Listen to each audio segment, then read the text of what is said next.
মহারাজ, সবাইকে একদিন ছাই হয়ে ধুলোর সাথে মিশে যেতে হবে, আপনাকেও হবে, এটাও ভবিষ্যৎ। কি তোমার এত বড় সাহস? কিন্তু মহারাজ, এই ধুলোর সাথে মিশে আছে আপনার নাম, আপনার খ্যাতি, সেটা তো আপনি খালি চোখে দেখতে পাবেন না।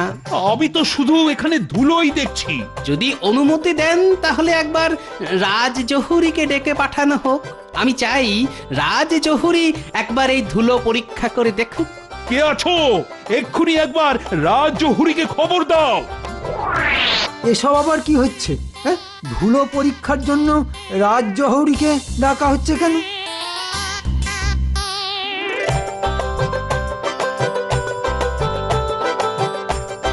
আমাকে ডেকেছেন মহারাজ? হ্যাঁ, আমি চাই এই পুঁটলির মধ্যে থাকা ধুলো তুমি একবার পরীক্ষা করে দেখো।